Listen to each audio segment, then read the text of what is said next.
Hello guys, welcome to Mooppan's vlogs. അപ്പോൾ guys, ഞാനെന്നുള്ള വ്യക്തിയെ അല്ലെങ്കിൽ നിങ്ങളിൽ പല വ്യക്തികളെ സൃഷ്ടിച്ചതിന് പിന്നിൽ ഒരുപാട് കോഡ്സ് അഥവാ നമ്മുടെ നല്ല അമൂല്യമായ വാക്കുകൾ ഒത്തിരി നിങ്ങളെ ഇത് ചെയ്തിട്ടുണ്ടായിരിക്കും. അതിൽ എൻ്റെ ലൈഫിൽ ഏറ്റവും കൂടുതൽ ഞാൻ കാണുകയും അതുപോലെ തന്നെ ഏറ്റവും കൂടുതൽ എന്നെയും ഇത് ചെയ്തിട്ടുള്ളതാണ് nobody does it better എന്ന് പറയുന്ന ഒരു കോട്ട്. ചില സാമൂഹിക പരിഷ്കരണമായിട്ടുള്ള വീഡിയോസ് പണ്ട് കാണുന്ന സമയത്ത് അതിൻ്റെ അകത്ത് ആദ്യം എഴുതി കാണിക്കുന്നില്ല nobody does it better, nobody does it better, nobody does it better. ആര് പൂർണ്ണരല്ല, ആര് നല്ലവരല്ല, ആരും മാന്യരുമല്ല. സോ അത് ഞാൻ തുടക്കത്തിൽ പറഞ്ഞുകൊണ്ട് തന്നെ ഇത് കാണുന്ന 18 വയസ്സാകാത്ത കൊച്ചു കുരുപ്പുള്ള കണ്ടം വഴി ഓടിക്കോ, ഇത് നിങ്ങൾക്കുള്ള വീഡിയോ അല്ല.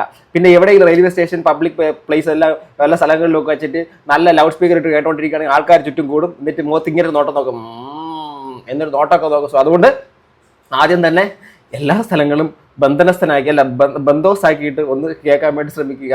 നമ്മളോട് സംസാരിക്കാൻ വേണ്ടിയിട്ട് പോകുന്നത് കളിയായിട്ട് പറഞ്ഞതാണെങ്കിലും ഇതിനകത്തൊരു സീരിയസ് ആയിട്ടുള്ള ഘടകം കൂടെ ഉണ്ട്.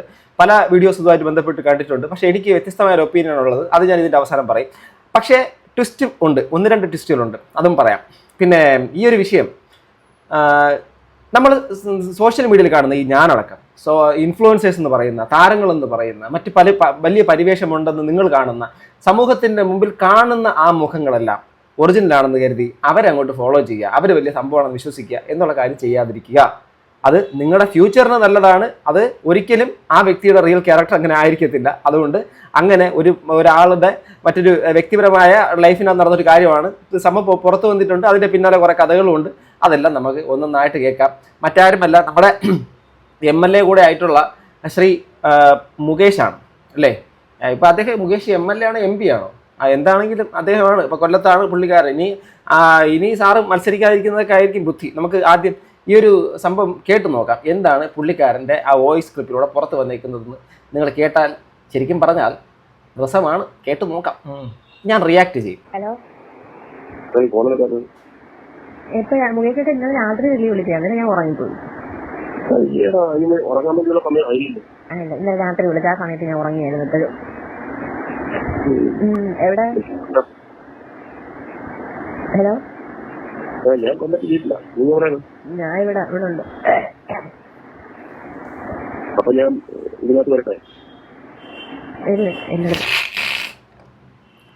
ഇതിനകത്ത് വരട്ടെ എന്ന് ചോദിക്കുന്നത് നിങ്ങളാരും അങ്ങനെ വേറെ ഉദ്ദേശമൊന്നുമല്ല. അങ്ങനെ ഉദ്ദേശിച്ചത് IMO വീഡിയോ, വാട്സാപ്പോ, വീഡിയോ കോളാണ് ഉദ്ദേശിച്ചത്. അത്രയൊക്കെ ഉള്ള ഇതൊക്കെ ഉള്ളു. പ്രതീക്ഷിക്കുക. പോട്ടെ.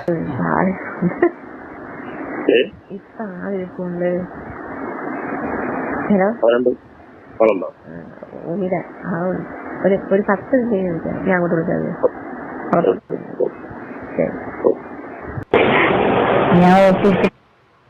ആളുള്ളത് കാരണം മുകേഷ് ചേട്ടൻ്റെ അപ്പോഴത്തെ റോക്കറ്റ് അല്ല, അത് അപ്പോഴത്തെ ഒരു കാര്യം അവിടെ നിന്നു. അതിനുശേഷം വീണ്ടും ഉച്ചയ്ക്ക് ഇറങ്ങാൻ പറ്റുമോ? ഉച്ചയ്ക്ക് ഇറങ്ങുന്ന കാര്യം പാടാണ്.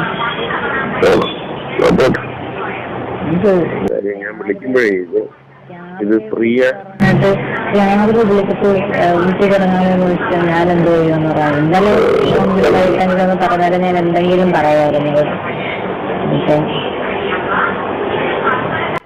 വൈകുന്നേരം ആവില്ലേ? 5:15 കഴിയാറാണ്. 5:15 ഇവിടെ ഉണ്ടെങ്കിൽ ഞാൻ വിളിക്കാം. ഇന്നൊരു ദിവസമേ ഉള്ളൂ, അതുകൊണ്ടാണ് ഇവിടെ ആളില്ലാത്തത്.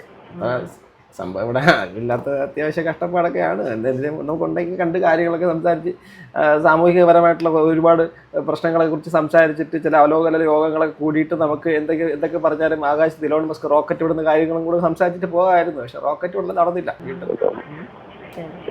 ഇവിടെ ഉണ്ടെങ്കിൽ 5:15 കഴിഞ്ഞ് വിളിക്കാം. അല്ലെങ്കിൽ പിന്നെ മറ്റെപ്പോഴെങ്കിലും ആവട്ടെ കേട്ടോ.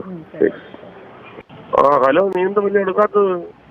മുകേഷ് ഇന്നോ എന്നെ വിളിച്ചില്ലായിരുന്നല്ലോ. ഞാൻ വന്നേ. എന്നെ 2 മണിയായിട്ട് 3 മണിയായിട്ട് എനിക്ക് കോള് വന്നില്ല. ഞാൻ അങ്ങനെ ഇങ്ങോട്ട് പോരുന്നേ. എന്നോട് പറഞ്ഞു വേറെന്തോ ജോലിയൊക്കെ ഉണ്ടെന്നല്ലേ. അത് ഭയങ്കര അവിടെ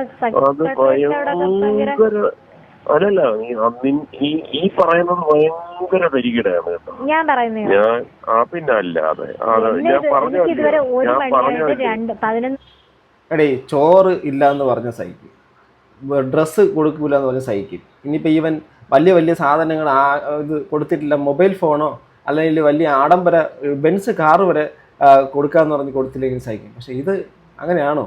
ഭയങ്കര ആ വിഷമം ആ വാക്കുകളിലുണ്ട്. എന്ത് കഷ്ടമാണ്. അദ്ദേഹത്തിന് എന്തോ കൊടുക്കാന്ന് പറഞ്ഞ് പറ്റിച്ചുകൊണ്ടിരിക്കുകയാണ് കേട്ടോ. എന്താണോ എന്തോ. മണിയങ്ങാണ്ട് കഴിയുമ്പോൾ മുകേഷ് ചേട്ടൻ ഫ്രീ ആവുമെന്ന് പറഞ്ഞു. എന്നെ പിന്നെ വിളിച്ചില്ല. അതെ, 11 മണിക്ക് വരുത്തുള്ളൂ. ഉച്ചക്കാണ് ഞാൻ പറഞ്ഞത്. പക്ഷെ നമ്മൾ ഇച്ചിരി സെക്രട്ടേറിയറ്റിലൊക്കെയാണ്, കണ്ടെയ്ൻമെന്റ് ആണ്, പല ഓഫീസിലും ആളില്ലാത്തത് കൊണ്ടൊക്കെ അവിടെ നിന്ന് എനിക്ക് 1 മണിയായിട്ട് ഒന്നും കോള് വന്നില്ല, 2 മണിയായിട്ട് കോള് വന്നില്ല. വിളിക്കണം. പിന്നെ ഞാൻ പോയിക്കോട്ടെ എന്നെങ്കിലും ചോദിക്കണ്ടേ? അപ്പൊ ഞാൻ പറയാം, ഞാൻ ഈ തീരാത്ത പണി ഓടിപ്പടക്കാതെ ഇല്ല, ഞാനിപ്പോ തിരിച്ചു വരും. ഒരു അരമണിക്കൂറിനുള്ളിൽ ഞാനിപ്പോ തിരിച്ചു വരും. ഞാനങ്ങ്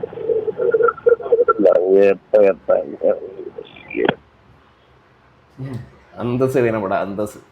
പാവപ്പെട്ട മനുഷ്യൻ അവിടെ ആണെങ്കിൽ ഈ പറ്റാത്ത ഭാരതീയന്റെ മത്സരത്തിൽ പൊക്കി പിടിച്ചുകൊണ്ട് നിൽക്കുകയാണ്. എന്ത് മനസ്സ് ഉയർത്തി നിൽക്കുകയാണ്. ആ ഉയർന്ന മനസ്സുമായിട്ട് അദ്ദേഹം ഫോൺ വിളിക്കുന്ന സമയത്തെല്ലാം അദ്ദേഹത്തിന് അവിടെ നിന്ന് താഴ്ന്ന രീതിയിലുള്ള കാര്യങ്ങളാണ് കേൾക്കുന്നത്. എന്താ പറയാ? അത് ഒരാൾക്ക് എന്നാലും ഭയങ്കര രസമായി കേട്ടോ. ഞാനീ എന്തെല്ലാം പരിപാടികള് എല്ലാം ഞാൻ അവരെ കാല് പിടിച്ച്, നിന്റെ അടുത്തൊരു വാക്ക് പറഞ്ഞോണ്ട് കാല് പിടിച്ചിട്ടാണ് ഇപ്പൊ തീർത്തത്. ഞാൻ ഒന്നും കഴിച്ചിട്ടില്ല, ഒന്നും കഴിച്ചിട്ടില്ല. ഞാനും ഇതുവരെ അത് ആരും പോലും കഴിച്ചിട്ടില്ല. അദ്ദേഹത്തിന് പിന്നെ കളിക്കാനും പോലുള്ളതാണ്. എന്ത് ഫുട്ബോള്, വോളിബോളൊക്കെ കളിക്കാൻ, എന്ത് അപ്പൊ കഴിക്കാനും കളിക്കാനും ഒന്നും കഴിച്ചില്ല. ഞാൻ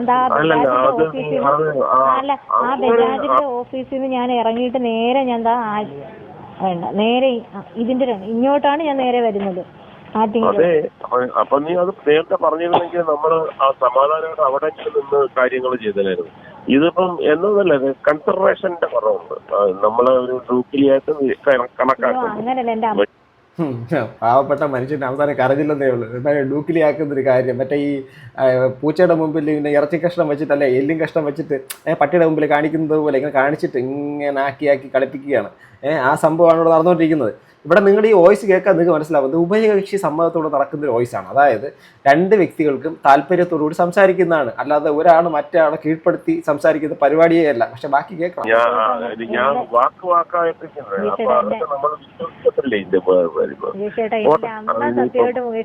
ഇല്ലില്ല, അതൊക്കെ നീ എന്താ അങ്ങനെ ഒരു ഭയങ്കര വില കുറഞ്ഞ് നമ്മളെ കണ്ടു. മുകേഷ് ചേട്ടാ പറയുന്നതുകൊണ്ട് വേറെ തോന്നരുത്. വില കുറഞ്ഞ് കണ്ടു എന്ന് പറഞ്ഞു കഴിഞ്ഞാൽ ഈ വില എന്നുള്ള സാധനം നിങ്ങൾ അർഹിക്കുന്നുണ്ടോ എന്ന കാര്യം നിങ്ങളും കൂടെ ചിന്തിക്കണം.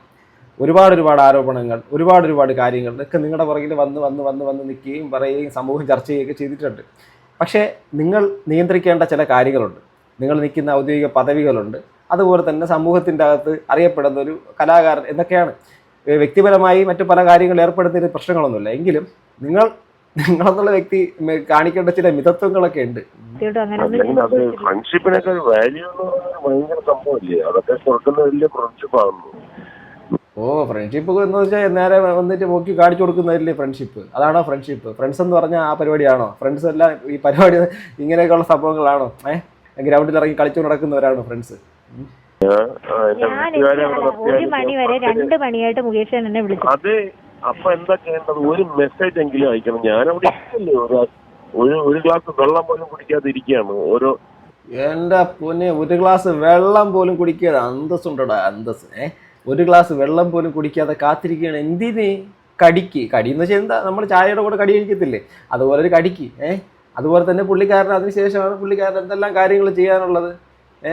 ഇങ്ങനെയാണെങ്കിൽ ഇലോൺ മസ്കിനെ പോലെ പുള്ളി സ്വന്തമായിട്ട് കമ്പനി തുടങ്ങി റോക്കറ്റ് വിഷയമാണ് തുടങ്ങും. മിക്കവാറും ഈ നമ്മുടെ ശൂന്യാകാശത്ത് മൊത്തം റോക്കറ്റ് കൊണ്ട് പറയാനുള്ള സാധ്യതയുണ്ട്. സെക്രട്ടറിമാര് വീട്ടിൽ പോകുന്നു ക്വാറന്റൈനിലുള്ള, അവിടെ തിരിച്ചു വന്ന് നാളത്തെ ക്യാബിനറ്റിൽ വെക്കണം നിർബന്ധമായിട്ടും എന്ന് പറഞ്ഞിട്ട് നമ്മൾ ചെയ്തതാണ്. അപ്പം ഒരു മെസ്സേജ് വന്നിരുന്നെങ്കിലും ഞാൻ ഇങ്ങനെ പോകാൻ, അപ്പൊ ഇത്ര മണിക്ക് എല്ലാം. ഇതിപ്പോ ഞാൻ വിചാരിക്കുന്നത് പാവം, എനിക്ക് വെയിറ്റ് ചെയ്യായിരിക്കും, അതുകൊണ്ടായിരിക്കും വിളിക്കാത്തത്, വെയിറ്റ് ചെയ്യായിരിക്കും എന്ന് പറഞ്ഞിട്ട് ഞാൻ സെക്രട്ടറിന്റെ പുറത്തിറങ്ങി വിളിച്ചപ്പോ ഞാൻ ആറ്റിങ്ങ വരെ പോയെന്ന് പറഞ്ഞാൽ ഞാനൊക്കെ ഇങ്ങനെ പറയുന്നത് കളിയാക്കാൻ വേണ്ടി പറയും. അതായത് ഞാൻ സ്ഥലത്ത് കാണത്തില്ലട്ടോ, ഞാൻ ആറ്റിങ്ങ വരെ പോകും. ഇതിപ്പോ ഈ പുള്ളിക്കാരൻ മിക്കവാറും കരയും. കാരണം പുള്ളിക്കാരനാണെങ്കിൽ ആഗ്രഹിച്ചത് കിട്ടുകയില്ല, കൊടുക്കാന്ന് പറഞ്ഞിട്ട് പറ്റിക്കുകയും ചെയ്യുന്നുണ്ട്. പുള്ളിക്കാരനെ കാണാമെന്ന് പറഞ്ഞിട്ട് വരുന്നുമില്ല. പുള്ളിക്കാരൻ കൊതി കൊണ്ട് വീർപ്പും മുട്ടി ഭ്രാന്ത് പിടിച്ച് നിൽക്കുകയാണ്.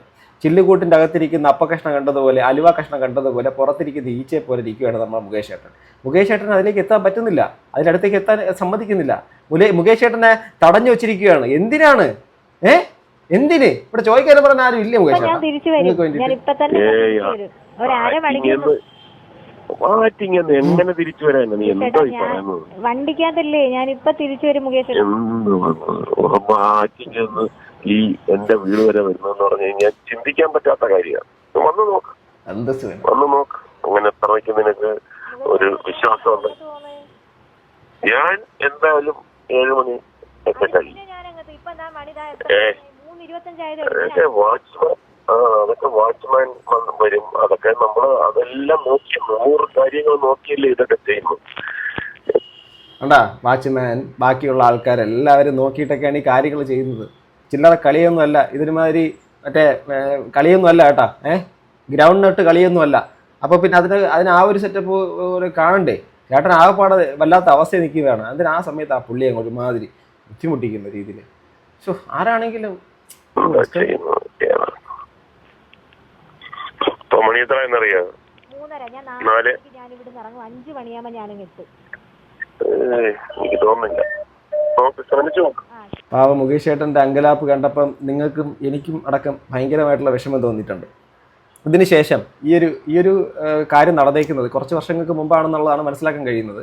അന്ന് ഈ ഒരു വിഷയം ഉണ്ടാകുന്ന ഈ അങ്ങ് തലക്കൽ സംസാരിക്കുന്ന അശ്വതി എന്ന് പറയുന്ന ഒരു ലേഡിയാണത്രേ. അപ്പം ഈ സ്വാഭാവികമായിട്ട് നമ്മളിപ്പോൾ തമാശ രൂപേണ ഈ ഒരു കാര്യത്തിന് വോയിസ് കേൾക്കുമ്പോൾ നിങ്ങൾ ഞാനും അടങ്ങുന്ന ആരാണെങ്കിലും ഇത് കേട്ടാൽ ചിരിച്ചു പോകും. കാരണം ഈ ഒരു സാധനത്തിൻ്റെ ഒരു ഫോർമാറ്റ് വേറെ ആയതുകൊണ്ട്. അപ്പം അങ്ങനെ ഒരു സാഹചര്യം നമ്മൾ പറയുമ്പോൾ പോലും ഒരു കാര്യം വളരെ ശ്രദ്ധിക്കണം. ഇവിടെ ഒരു വ്യക്തി മറ്റൊരു വ്യക്തിയോട് താല്പര്യത്തോടു കൂടി അന്യോന്യം കണക്റ്റഡായി സംസാരിക്കുകയാണ്. എന്നാൽ അതിനകത്തൊരു വ്യക്തി ഈ ഒരു കാര്യത്തിന് വളരെ പ്രൈവറ്റായിട്ട് സംസാരിക്കുന്നതിനെ അയാളുടെ പെർമിഷൻ ഇല്ലാതെ അത് റെക്കോർഡ് ചെയ്ത് വയ്ക്കുകയും എന്നിട്ട് അയാൾക്കെതിരെ അത് ഉപയോഗിക്കുകയും ചെയ്യുന്ന ഒരു കാര്യമാണ്. ഇതേ ലേഡി തന്നെയാണ് കടകംപള്ളി സുരേന്ദ്രനെതിരെ, അത് പിന്നാലെ വരുന്നുണ്ട്, നമുക്ക് അത് രണ്ടാമത് നമുക്ക് പ്ലേ ചെയ്യാം. ബട്ട് ഇവിടെ ഈ ഒരു പുള്ളിക്കാരൻ അഥവാ മുകേഷ് എന്ന് പറയുന്ന വ്യക്തി, മുകേഷ് എന്നുള്ള വ്യക്തിക്ക് പറ്റിപ്പോണ കാര്യം ഇതാണ്. പുള്ളിക്കാരൻ്റെ ചില ആഗ്രഹങ്ങൾ താല്പര്യങ്ങൾ തീർക്കാൻ വേണ്ടിയിട്ട് അങ്ങ് കടന്നങ്ങ് മെഴുകുന്ന കാഴ്ചയാണ് കാണുന്നത്. അങ്ങ് താഴെ അങ്ങ് പോവുകയാണ്, അടിഞ്ഞ് വീഴുകയാണ്. സോ അദ്ദേഹത്തിൻ്റെ വേറെ ബോർഡ്സോ അദ്ദേഹത്തിൻ്റെ പേഴ്സണൽ കാര്യങ്ങളിലോ ഒന്നും ഞാൻ സംസാരിക്കുന്നില്ല. കാരണം അദ്ദേഹത്തിനെ കുറിച്ച് ഒരുപാട് ആരോപണങ്ങൾ വന്നിട്ടുണ്ട്. എനിക്കറിയില്ലാത്ത കാര്യങ്ങളായതുകൊണ്ട് ഞാനൊന്നും പറയുന്നില്ല. പക്ഷേ ഈ വോയിസിൻ്റെ അത് സംസാരിക്കുന്നത് സാക്ഷാൽ മുകേഷ് തന്നെയാണ്. അപ്പം അദ്ദേഹം സംസാരിക്കുന്നതിൻ്റെ അകത്ത് അദ്ദേഹത്തിൻ്റെ അവസ്ഥ എന്താണെന്നുള്ള കാര്യം അറിയാം. ചിലപ്പോൾ നമ്മുടെ മുസ്ലിം പവർ എക്സ്ട്രാ കഴിച്ചതിൻ്റെ ഭാഗമാണോ, ഇനിയിപ്പോൾ ഏതെങ്കിലും നമ്മുടെ കോക്ടെയിലെല്ലാം അടിച്ചിട്ട് പിമ്പിരിയായിട്ടുള്ള സംഭവമാണോ, എന്താണെങ്കിലും ആ പുള്ളി തന്നെയാണ് ഈ സംസാരിച്ചിരിക്കുന്നത്. അപ്പോൾ അപ്പുറത്തെ തലയ്ക്കുള്ള പുള്ളിക്കാരൻ ആ ലേഡി എല്ലാം എടുത്ത് റെക്കോർഡ് ചെയ്ത് വെച്ചതിന് ശേഷം ഈ പുള്ളിക്കാരനെ കൊടുക്കാൻ വേണ്ടിയിട്ട് ഒരു ട്രാപ്പിന് വേണ്ടിയിട്ട് ഈ സാധനം സെറ്റ് ചെയ്ത് വെക്കുകയും ഈ പുള്ളിക്കാരനെ എഗെയിൻസ്റ്റ് ആയിട്ട് കംപ്ലൈൻറ്റ് എന്തോ കാര്യങ്ങൾ കൊടുക്കുകയും ഈ പുള്ളിക്കാരൻ അനാവശ്യമായിട്ട് പെരുമാറാൻ ശ്രമിച്ചു, മോശമായിട്ട് ഇതാക്കാൻ. നിങ്ങളിവിടെ കണ്ടപ്പോൾ ഈ പുള്ളിക്കാരൻ മാത്രമായിട്ട് ഇങ്ങനെ മോശമായ ഒരു കാര്യം ചെയ്യാൻ ശ്രമിച്ചു നിങ്ങൾക്ക് തോന്നുന്നുണ്ടോ? താല്പര്യത്തോടെ സംസാരിക്കുന്ന ലേഡിയെ തന്നെയാണ് നമ്മൾ കാണുന്നത്. അപ്പോൾ ആ പുള്ളിക്കാരത്തെയും ഇദ്ദേഹവുമായിട്ടുള്ള സംഭവങ്ങൾ ഉഭയകക്ഷി താല്പര്യത്തോടു കൂടി തന്നെയാണ് സംസാരിച്ചത്. അതിന് യാതൊരു മാറ്റവും ഇല്ല. അതിൻ്റെ അകത്ത് പെണ്ണിന് പ്രത്യേകത ആണിന് പ്രത്യേകത എന്നുള്ളതല്ല. സംഭവത്തിൻ്റെ അകത്ത് രണ്ടുപേരും മ്യൂച്വലി സംഭവം ചെയ്തതാണ്, അല്ലാതെ ഒരു ഭാഗം മാത്രമായിട്ട് മിസ്റ്റേക്ക് വരത്തില്ല. എന്നിട്ട് ആ കുട്ടിയല്ല ആ സ്ത്രീ അവർ ഇദ്ദേഹത്തിനെതിരെ കേസ് കൊടുത്തു എന്നും അത് നമ്മുടെ മെഡിക്കൽ കോളേജ് സ്റ്റേഷനിൽ അവിടെ വന്ന് കേസ് കൊടുത്തു എന്നും ആ കേസിനെ കുറിച്ച് അന്വേഷിച്ച് പോയിട്ടുള്ള ക്രൈം സ്റ്റോറി നമ്മുടെ നന്ദകുമാർ എന്ന് പറഞ്ഞ അദ്ദേഹത്തിൻ്റെ ചാനലിൽ കൂടെ പുറത്തു വന്നിരിക്കുന്നത്. അപ്പം അദ്ദേഹം ഇത് അന്വേഷിച്ച് നോക്കിയപ്പോഴേക്കും അവരുടെ അന്വേഷണത്തിനകത്ത് മനസ്സിലായെന്ന് വെച്ചാൽ ഈ ഒരു കേസ് സെറ്റിൽമെൻ്റ് ആയി എന്നുള്ളതാണ്. അതായത് കേസ് കൊടുക്കുകയും ചെയ്തു, ആ കേസ് സെറ്റിലായി ഒഴിവാക്കപ്പെട്ടു എന്നുള്ള കാര്യമാണ്. പരസ്പര ധാരണയോടുകൂടി ആ ഒരു കേസ് ഇല്ലാതാക്കി എന്നുള്ളതാണ്. അതിന് ഏതാണ്ട് 50 ലക്ഷം രൂപയോളം മുകേഷ് എന്ന് പറയുന്ന ഇദ്ദേഹം ആ ഒരു ലേഡിക്ക് കൈമാറി ആ ഒരു കേസ് സെറ്റിലാക്കി എന്നാണ് ഈ ഒരു സംഭവത്തിൻ്റെ ആരോപണം കിടക്കുന്നത്. അഥവാ അങ്ങനെയാണ് നടന്നുള്ളത്. കാര്യം കേസുണ്ടായിട്ട് ആ പൈസ വാങ്ങിച്ചിട്ട് ഈ കേസ് സെറ്റിൽ ചെയ്തു എന്നുള്ള കാര്യമാണ്. ഞാനിവിടെ ഈ മുകേഷ് എന്ന് പറയുന്ന അദ്ദേഹത്തിനോട് പറയാനുള്ളത്, ഈ കാലഘട്ടം മാറി. ഈ ഫോണിൻ്റെ അകത്ത് നിങ്ങൾ സംസാരിക്കുന്നത് അന്തസുവിനോട് എന്താണ് എന്തൊക്കെ ഇല്ലയോടാ എന്നൊക്കെ ചോദിക്കുന്നില്ലേ? ഈ പരിപാടിയൊക്കെ ആദ്യം സ്വയം കണ്ണാടിയുടെ മുമ്പിൽ കൂടെ പോയി നോക്കണം. നിങ്ങളൊരു ജനപ്രതിനിധി മറ്റുള്ള കാര്യങ്ങളൊക്കെയാണ് ഒരു കോളേജിലോ സ്കൂളിലോ മറ്റുള്ള സ്ഥലങ്ങളിലൊക്കെ പോയി സംസാരിക്കുന്ന സമയത്ത് താഴെ നിൽക്കുന്ന കുട്ടികളെല്ലാം ഇത് കേട്ടോണ്ട് നിങ്ങളുടെ മുഖത്ത് നോക്കി നിൽക്കുന്ന ഒരു അവസ്ഥ ഉണ്ടാവും. ആരും മാന്യനല്ല, നോബഡി ഡസൻ ബെറ്റർ എന്നുള്ള സാധനം, ആരും പെർഫെക്റ്റ് ഒന്നുമല്ല. പക്ഷേ പൊതു ജനങ്ങളുടെ മുമ്പിൽ നിൽക്കുന്ന ചില സ്ഥലങ്ങളിലെങ്കിലും നിങ്ങൾ ഒരു മാന്യത കാണിക്കണം. പിന്നെ ഈ ഇദ്ദേഹത്തിന് ചിലപ്പോൾ വിമർശിക്കുകയും തെറി പറയുകയും കളിയാക്കുകയും ഒക്കെ ചെയ്യുന്ന ആൾക്കാരുണ്ടാവും. അവർ ശരിക്കും ഇതൊക്കെ ചെയ്യാത്തവരായിരിക്കണമെന്നില്ല. പക്ഷേ അവർ സാധാരണക്കാരാണ്. ഇവർ സമൂഹത്തിൻ്റെ മുമ്പിൽ നിൽക്കുന്ന ഒരാൾക്കാരാണ്. അതിൻ്റെ ഒരു പ്രത്യേകത വ്യത്യാസമുണ്ട്. ഇനി രണ്ടാമത്തെ വ്യക്തിയിലേക്ക് പോകാം. കടകംപള്ളി സുരേന്ദ്രൻ, ശ്രീമാൻ ദേവസ്വം ബോർഡിൻ്റെയൊക്കെ മുൻ മന്ത്രിയായിരുന്ന കടകംപള്ളി സുരേന്ദ്രൻ. അദ്ദേഹം ഒരു നമ്മുടെ ഈ പാർട്ടിയുടെയൊക്കെ ഫ്രണ്ട് ഫേസ് ആയിട്ടൊക്കെ നിന്നിട്ടുള്ള ഒരാളാണ്. ഈ ഇടയ്ക്കൊക്കെ അദ്ദേഹത്തിനെ പിന്നെ പുറകിലില്ല കാണുന്നത്. അദ്ദേഹം ഇതേ അശ്വതി അച്ചുവിൻ്റെ വലയിൽ ഉണ്ടായിരുന്നു. നമുക്കത് കാണാം. എന്താണ് ഈ നാളെയും ഇതുപോലെ തന്നെയായിരിക്കുമോ? അല്ലല്ല, ഞാൻ നാളെ എന്തായാലും ഞാൻ നാളെ രാവിലെ. അല്ല, അങ്ങനെയാണെന്നുണ്ടെങ്കിൽ ഞാൻ പിന്നെ ഇനി എനിക്ക് അങ്ങനെ കബളിപ്പിക്കുന്നത് ഇഷ്ടമല്ല. അതാണ് ഞാൻ പറയുന്നത്. അയ്യോ അച്ചോടാ പാവടാ, കബളിപ്പിക്കുന്നതൊന്നും ഇഷ്ടമൊന്നുമല്ല. അതായത് ആ ഒരു ആഗ്രഹത്തിന് കൊടുത്തിട്ട് ആന കൊടുത്താലും കുട്ടി ആശ കൊടുക്കരുതെന്നാണല്ലോ അശ്വതി ചേച്ചി പഠിപ്പിച്ചിട്ടുള്ളത്. അല്ല, അശ്വതി അച്ചു പഠിക്കേണ്ടത്.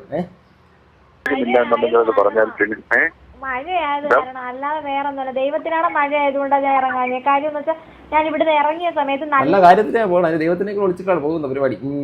മഴ ഞാൻ വിചാരിച്ചെന്നാ തോരട്ടെന്ന് വിചാരിച്ചു ഞാൻ കയറി കിടന്നു. പിന്നെ ഞാൻ ഉറങ്ങിപ്പോയി.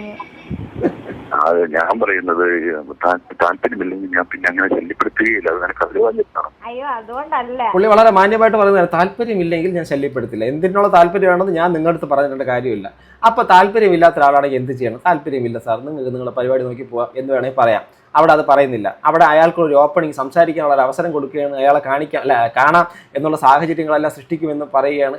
അവിടെ അതിൽ വിശ്വസിച്ചുകൊണ്ട് അവിടെ മറ്റേ ചക്കക്കൂട്ടാൻ ഗ്രഹണി പിടിച്ച ആ ഒരു സെറ്റപ്പ് പോലത്തെ ഒരു സംഭവം നിൽക്കുവാണ്.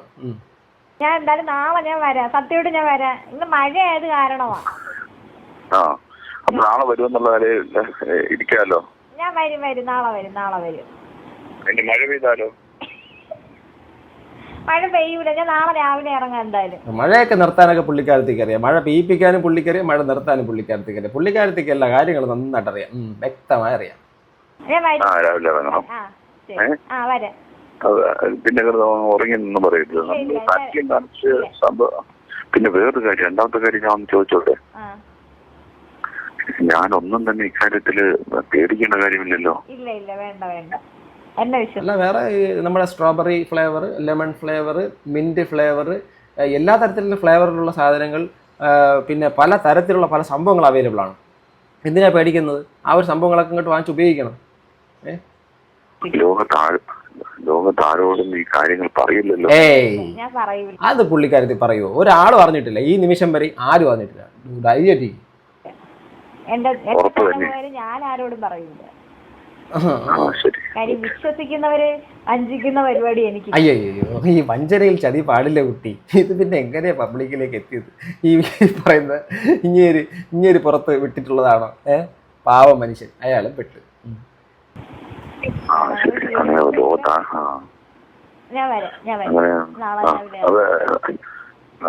നാളെ രാവിലെ 6 മണിക്ക് ഞാൻ പ്രതീക്ഷിക്കുന്നു. നാളെ രാവിലെ 6 മണിക്ക്. വെളുപ്പാങ്കാലത്തുള്ള ഫുട്ബോൾ കളിയാണ് പുള്ളിക്കാരൻ്റെ ഇൻട്രസ്റ്റ്. അവരെ കുളിച്ച് ഫ്രഷായി റെഡിയായി ഭക്ഷണം എന്താ അറിയത്തില്ല. ഞാൻ ഇന്ന് രാത്രി വിളിക്കണ്ടല്ലോ. വേണ്ട, ഞാൻ രാവിലെ ഇറങ്ങിക്കോളാം. നാളെ രാവിലെ വരണേ, എന്നെ ഇന്ന് പറ്റിച്ച് കളയരുതേ. രാവിലെ ഞാൻ പ്രതീക്ഷിച്ചിരിക്കുവേ. എനിക്ക് ഒരുപാട് കാര്യങ്ങളിൽ ഈ കൊടിയേറ്റമൊക്കെ ഉള്ളതാണ്. ഇതൊക്കെ ഇടാനില്ലേ മറ്റേ സംഗതി? എന്തോ പിന്നെ റെയിൻകോട്ടൊക്കെ ഇല്ലേ? അതല്ല, തെറ്റി. റെയിൻകോട്ട് വാങ്ങിക്കണോ ഇനി? അത് ശരി, വാങ്ങിച്ചില്ലായിരുന്നോ? ഉണ്ടായിരുന്നു ഒരെണ്ണം, അപ്പൊ അത് ചീത്തയായി പോയി. അപ്പൊ ഇനി ഒരെണ്ണം വാങ്ങിക്കണം. മഴയത്താണെങ്കിലും ഒരു റെയിൻകോട്ട് ഉണ്ടെങ്കിൽ സത്യത്തിൽ അത് ദേഹത്ത് മഴ തന്നെ അതൊക്കെ വരണം. കാരണം ഇത്രയൊക്കെ ഉള്ള ആളാണ്. ഞാനൊന്ന് വാങ്ങിച്ചു തരാം, നീ വാ എന്ന് പറയുന്നില്ല. എന്തുണ്ട് വരാമായിരുന്നല്ലോ.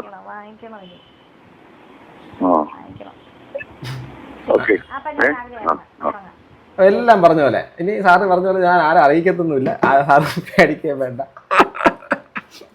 ആക്ച്വലി ഞാൻ ഇതിനകത്ത് ഇത് നിങ്ങൾ കേട്ടു, നമ്മൾ ചിരിച്ചു എന്നുള്ളതിനപ്പുറത്തേക്ക് ഇതിനകത്തൊരു കാര്യം, നിങ്ങളാണെങ്കിൽ പോലും സൂക്ഷിക്കുക. ഇത് ഈ ബന്ധങ്ങളുടെ അകത്ത് നമ്മൾ ഒരു ബന്ധത്തിലേക്ക് എത്തുന്ന സമയത്ത് നമ്മൾ സംസാരിക്കുന്നതും നമ്മൾ അവരോട് കോണ്ടാക്ട് കമ്മ്യൂണിക്കേറ്റ് ചെയ്യുന്നതിൻ്റെ അകത്ത് പലതും ഉണ്ടാവും. ആരും മാന്യനല്ല. അതാ ഞാൻ പറഞ്ഞത്, ഞാനടക്കം അല്ലെങ്കിൽ നിങ്ങൾ ഈ കാണുന്ന സമൂഹത്തിൻ്റെ അകത്തുള്ള ബഹുഭൂരിപക്ഷം ആൾക്കാർക്ക് പലതരത്തിലുള്ള അവരവരുടെ ഉള്ളറകളിലുള്ള പല സ്വകാര്യതകളുണ്ടാവും. ഈ സ്വകാര്യതകൾ അവരവരുടെ ഇഷ്ടങ്ങൾ പോലെ മറ്റുള്ളവരെ ബുദ്ധിമുട്ടിക്കാത്ത രീതിയിൽ അവനവന് ആസ്വദിക്കാം, എൻജോയ് ചെയ്യാം, എന്ത് ചെയ്യാം, അതിനൊരു പ്രശ്നമൊന്നുമില്ല. എന്നാൽ അത് മറ്റുള്ളവരുടെ ബുദ്ധിമുട്ടുണ്ടാവരുത്. മറ്റൊരാളുടെ ഇഷ്ടമില്ലാത്തതിനെ പിടിച്ചു പറിക്കാൻ ശ്രമിക്കരുത്. ഒരാളെ തൻ്റെ മർക്കട മുഷ്ടി കൊണ്ട് കയ്യിലാക്കാൻ ശ്രമിക്കരുത്.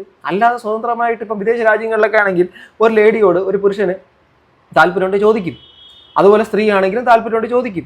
അവർക്ക് താല്പര്യമില്ലെങ്കിൽ നോ പറഞ്ഞ് അത് ഓക്കെ എന്ന് പറഞ്ഞിട്ട് വളരെ അതായിട്ട് അവരങ്ങ് പോകും. അവരെല്ലാം പിടിച്ചു നിർത്തിയിട്ട് നീ വന്നാ അതിനൊക്കെ സമ്മതിച്ചാല് ഞാൻ പെട്രോൾ ഒഴിക്കണോ, ഞാൻ കത്തി കൊണ്ട് കുത്തണോ എന്നുള്ള ഈ പരിപാടിയൊന്നുമില്ല, കഷായം കൊടുക്കുന്ന പരിപാടികളൊന്നുമില്ല അവിടെ. സോ അതാണ് നമ്മൾ മനസ്സിലാക്കേണ്ടത്. ഇതെല്ലാം അവനവന് താല്പര്യമുണ്ടെങ്കിൽ അവനവൻ്റെ പരസ്പര സമ്മതത്തോടുകൂടി കാര്യം ചെയ്യാം. ഇതിനകത്ത് അതാണുള്ളത്. ഈ 2 വോയിസ് കോളിൻ്റെ അകത്തും ഈ പുള്ളിക്കാരത്തി ഈ 2 പേരും ചീറ്റ് ചെയ്തു. ഈ 2 മഹാത്മാക്കളും സമൂഹത്തിന്റെ നിലയും വിലയും ഇതൊക്കെ വിട് അല്ല, ഈ 2 വ്യക്തികളും അവരുടെ ഉള്ളിലെ കോഴിത്തരങ്ങൾ പബ്ലിക്കിന്റെ മുമ്പിലേക്ക് ഇതെങ്ങനെ എത്തിക്കഴിയും എന്നുള്ളൊരു കാര്യം ചിന്തിക്കുകയും ചെയ്യാതെ അപ്പുറത്തുണ്ടാവുന്ന ആ ഒരു ആകാശത്തേക്ക് പീക്കിൽ പൊക്കി നിൽക്കുന്ന റോക്കറ്റിനെ കുറിച്ച് ഉള്ള രീതിയിൽ മനസ്സിൻ്റെ അകത്ത് ഇങ്ങനെ മനക്കോട്ട കെട്ടി പോയതിലാണ് പണി പാളിയത്. മനസ്സിലായില്ലേ? അതുകൊണ്ട് അച്യുത് നന്നായിട്ട് പണിയും കൊടുത്തു, പബ്ലിക്കായിട്ട് മാറുകയും ചെയ്തു. ഇതിനകത്ത് ആക്ടർ മുകേഷിൻ്റെ കേസിനകത്താണെങ്കിൽ അദ്ദേഹം ആക്ടർ മുകേഷ് മാത്രമല്ലല്ലോ, ഇപ്പം ജനപ്രതിനിധിയും കൂടെ അല്ലേ, ഇത് പണ്ടത്തെ മുമ്പൊക്കെ ഉള്ള കേസാണ്. അപ്പം അദ്ദേഹത്തിൻ്റെ സംഭവമാണെങ്കിൽ മൊത്തത്തിൽ അത് കേസ് സെറ്റിലായി 50 ലക്ഷം രൂപ കൊടുത്തു എന്നുള്ളതാണ്. അത് ആലോചിക്കുക. ആ ട്രാപ്പിലാക്കുന്ന പുള്ളിക്കാരത്തി എല്ലാം സംസാരിച്ചിട്ട് നിങ്ങൾ തന്നില്ലെങ്കിൽ, ഇത്രയും രൂപ തന്നില്ലെങ്കിൽ ഞാനിതെല്ലാം പുറത്ത് വിടുമെന്നൊക്കെ പറഞ്ഞിട്ട്, അല്ലെങ്കിൽ പുറത്ത് വിട്ടിട്ട് ഇനിയും ഉണ്ടാവും എന്ന് പറഞ്ഞിട്ട് അങ്ങനെ പൈസ കൊടുത്ത് സെറ്റിൽ ചെയ്യേണ്ടി വന്നു. ഓൾറെഡി ഇപ്പോൾ അദ്ദേഹത്തിൻ്റെ പേരിൽ കുറേ അധികം അലിഗേഷൻസ് കാര്യങ്ങളൊക്കെ ഉണ്ട്. അത് പാർട്ടിക്ക് നാണക്കേട്, ഇങ്ങനെ പല കാര്യങ്ങളുണ്ട്.